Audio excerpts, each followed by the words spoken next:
like it's the perfect day to catch up, relax for a little bit, and eat some yummy food together. I'm officially back in Canada after a delicious summer in Asia, and while I am missing the ramen and street food, I'm so happy to finally be reunited with my oats and peanut butter. I've just been hanging out and enjoying my last few days of summer freedom before I go back to school, and what better way to start off the week than with some protein pancakes and a little update. I feel like I've been all over the place all year, mentally, emotionally, physically, on this channel and in real life. I've been pretty busy, but not in the way I used to be busy. I'm busy not posting or filming, not busy finishing assignments or working on a secret project or launching a business, but I've been busy working on myself, healing and spending time with my family, learning how to slow down, nourishing my body with love and food and sleep. I've been busy reading instead of working, sometimes a little too much. Busy waiting in line at a restaurant for 2 hours with my mom because sometimes good food has to be the priority. I've been busy learning who I am outside of work. I've been busy living life off camera, and I have to admit, I like this busy version of myself much more.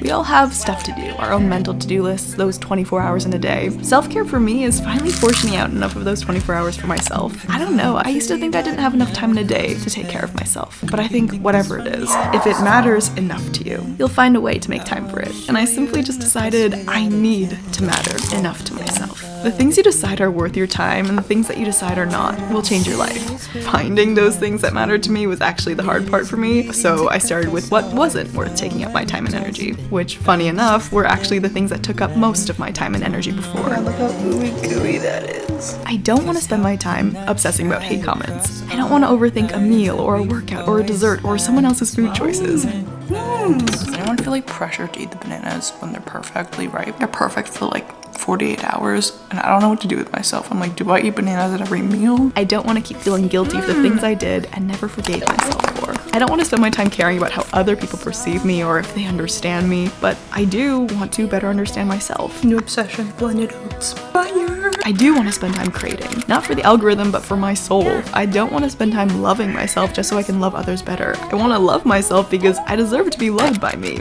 Some may say that's selfish, but I think that's just my right. Food freedom is worth my time. It's worth the time. I want to spend time nourishing my happy and just taking care of myself. Sometimes self-care looks like a 30-minute workout instead of scrolling 30 minutes on TikTok. And sometimes it's the other way around. Or it can look like getting a little less work done to make time to cook myself a meal. Saying sorry I'm busy and staying home to read. Taking the time to decide what things were worth my time and what things, thoughts, and people were not changed my whole freaking life. And you have the time to figure it out, guys. Take your time. What's bad? Okay, also, okay, yeah, just What? try hard. Try hard?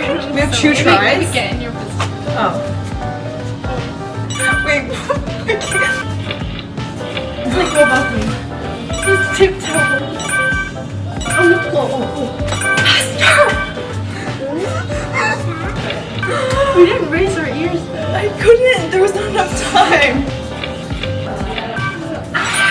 Where is mine? Oh, Is this just a fries that are dried? they're like fries. Yeah, but it's chips. I think that's what it is. ASMR. Can you taste it? Yeah.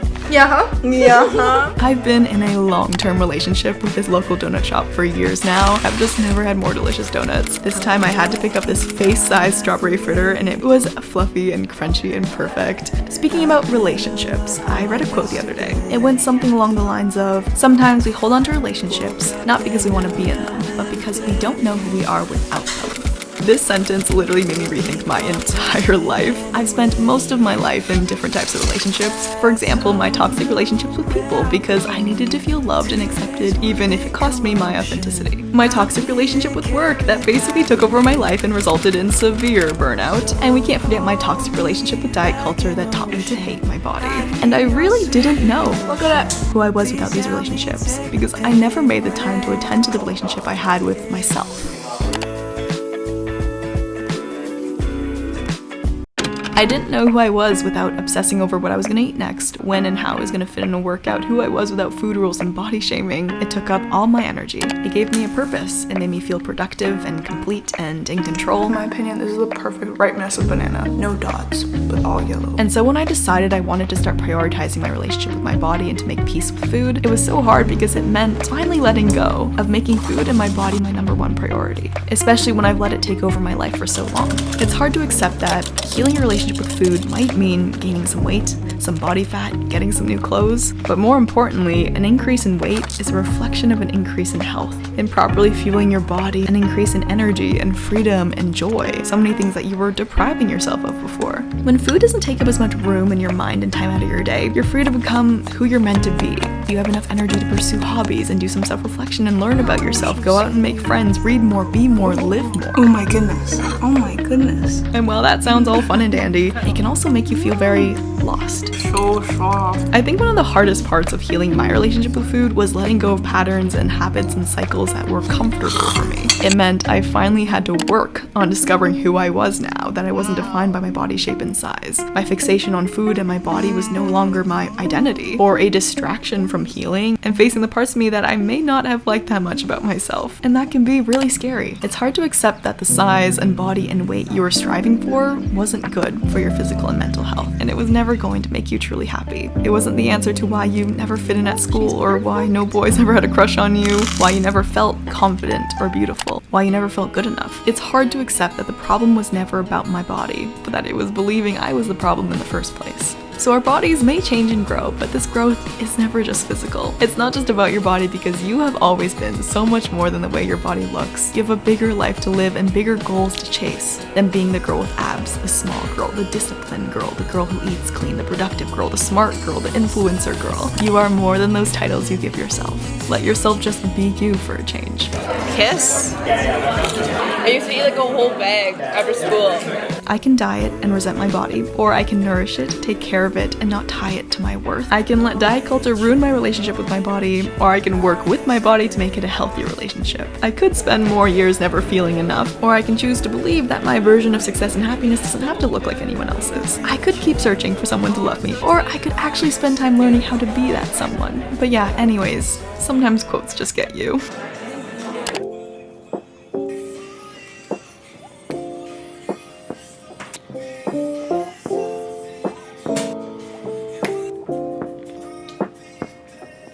Japanese bakery order. Pound cake? Reminds me of Japan. Black sesame cookies. It's a little stale. Oh, wow.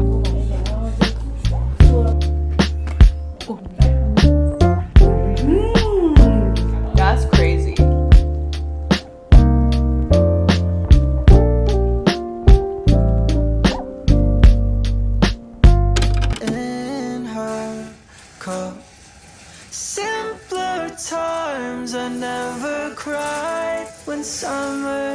I've been spending these last few days of summer with a Sarah J. Maas novel glued to my hands, escaping into the world of Aquatar. I've never been so invested in fictional characters before. I've also been loving my Lark Swig top bottle, or in other words, my emotional support water bottle / reading buddy who never leaves my side. She has a snap close leak-free cap and double wall vacuum insulation that keeps your water so cold for up to 24 hours. I also think she's just so pretty, like so sleek, and I'm very into the two-tone design and the sagey green. She's also become my favorite gym buddy. The built-in soft touch handle is so convenient. It makes carrying her around with me everywhere I go very easy. If you want to check out this water bottle and all the other colors it comes in, I'll be linking everything in my description.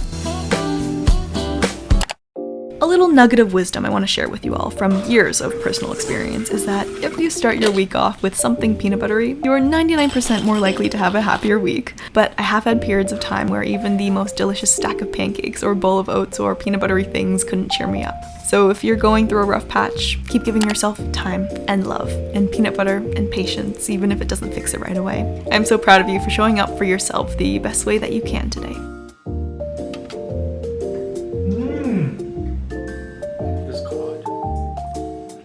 Wow. Wow. This is stunning. This is a work of art. I can't even eat her. She's too pretty. What is this? Oh. Wow.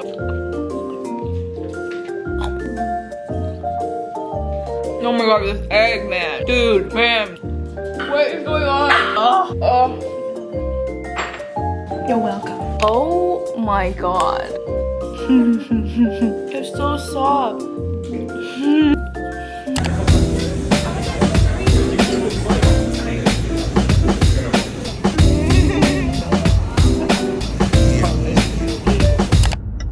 Very excited for this weekend. I'm gonna be stuck in traffic for the next 3 hours though, so it should be very fun. I'll listen to some podcasts, learn about the psychology of my 20s, enjoy this time alone before I have to be social.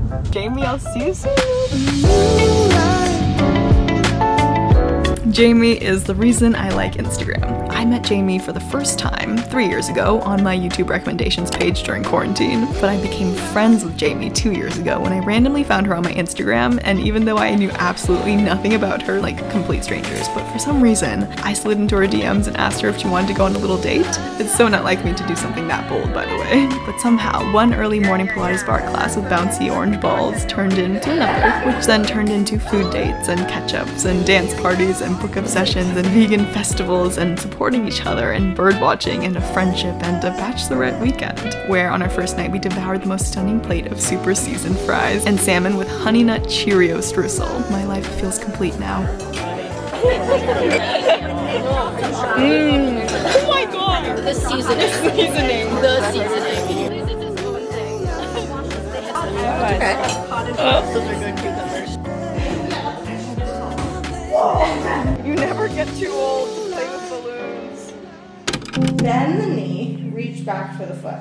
Chest to our cow for the cat. It's kind of crazy to look back on one small decision and see just how much of your life has changed because of it. We're gonna do that big posture. Just extend that leg up. Whenever you're ready. Like, What is this? fruit. I think this is vanilla though. That's interesting. The vanilla fruit. The vanilla.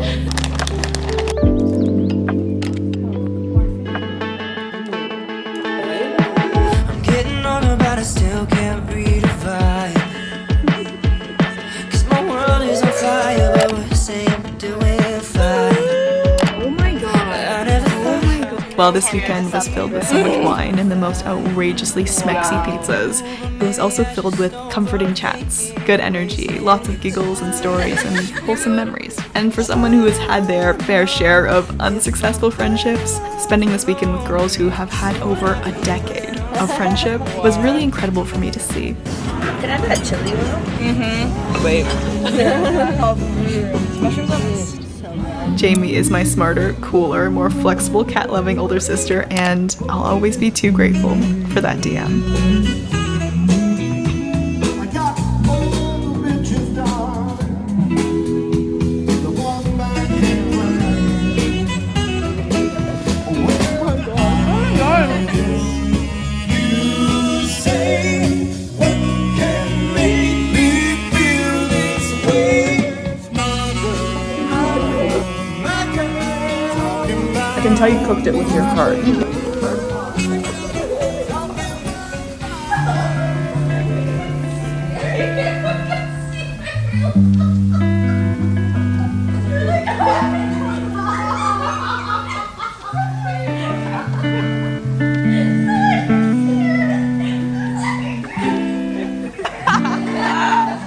The only way I can really explain how I've been feeling these past few weeks is at peace, and it feels so freaking good to be able to say that. I've just never felt this at home in my own body, and grateful for where I am in my life. And nothing in my life has changed, guys. Like, I still eat the same foods, do the same Caroline Gervin workouts, spend most of my time on my butt editing. I'm still single and have the same 2 friends. I still get hate. My body is still the same old body. My problems and insecurities and underarm jiggles still exist. So everything looks as it always has, but everything has changed. And I wish I had a more original and creative answer to how I did it, but I don't. Looks like coral reef. If you want to change your life, you have to change your mindset and perspective. I think because I spent so much of 2023 decluttering my space and my brain and my life, I discovered very little actually matters, and I need very little to be happy. I stopped chasing all the things I thought I needed to be happy. A body, a sponsorship, a relationship, perfection, more money, more things. And instead I started chasing my own peace. I'm working towards what matters to me instead of working towards what matters to others. I stopped thinking that happiness is when I have everything I want, and that instead, happiness is realizing that I already have everything it is I need. To get to where I am now, it took years of work, like an annoying amount of work. A lot of learning and unlearning from unhealthy behaviors and habits and making the same mistakes 50 times and learning things the hard way. Being positive takes work. It's a habit. It's a choice. It's choosing where we put our energy, our time. It's choosing to put your energy into the good thoughts while being aware that the negative ones still exist. Choosing to find gratitude in very mundane things. A delicious meal, the weather, oatmeal, an act of kindness. It's when you look into the mirror and choose not to pick yourself apart. It's choosing to do what feels uncomfortable sometimes. It's choosing to be alone for a little bit. It's choosing yourself even when you kind of hate yourself. And like any habit, it becomes easier the more you do it. Choosing yourself comes naturally eventually. And I literally would have said this is a bunch of BS months ago, when every day felt like the worst day, when trying to feel grateful or positive was a wasted effort. Like no amount of peanut butter or ice cream or therapy or advice could fix it. And it felt like nothing was changing for months. And all I could do was try again tomorrow. But eventually, tomorrow gets better. Melon bun. Chocolate melon bun. Cheesecake. There's no formula, no right or wrong way. That's the thing about healing. It's confronting, confusing, conflicting, yet completely transformative. It's a mess, but it's a beautiful one. There's no timeline. You heal precisely when you're ready to. It's hard to put into words because none of it really makes any sense. You will take your steps forward and you will take your steps back, but you will always be moving, and that's what you need to celebrate.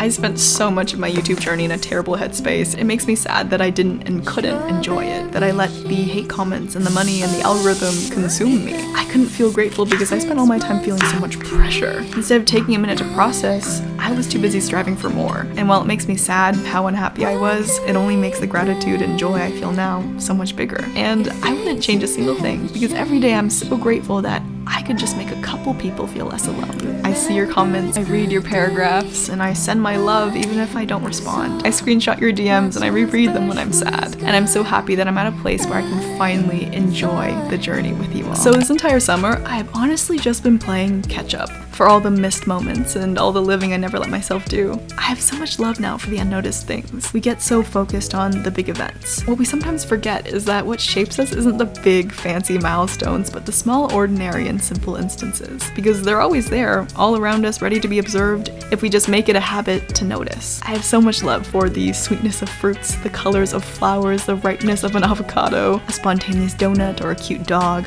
a comment from you guys, or a new book. Literally, these little moments make my day, and I'm so much happier because of it.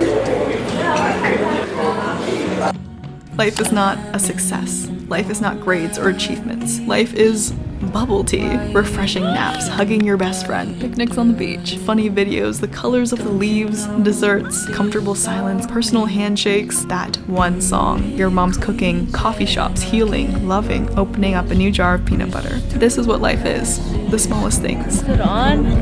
Oh, there's wasabi. That's so much wasabi. Cheers. Scared of these birds. What is it saying? I understand. One day it just clicks. You realize what's important and what isn't. You learn to care less about what other people think and more about what you think of yourself. Sometimes people leave and it sucks, but you'll be okay because their lessons stay, and that's what matters. You remember when you thought things were such a mess they would never recover, and you realize just how far you've come. You catch yourself feeling excited about the future, tired but fulfilled. You feel this weight being lifted off your chest. Good. My God, it's better than sushi I had in Japan. Cancelled. You catch yourself responding to rejection and bad news without it feeling like the end of the world. One day, you're just happily enjoying your breakfast alone. You're dancing on the beach, you're grateful for your body, and you are happy, and you are full, and you smile. You smile because you are truly proud of yourself and the person you fought to become. I feel like I finally found my happy again, and I can't wait to share it with all of you.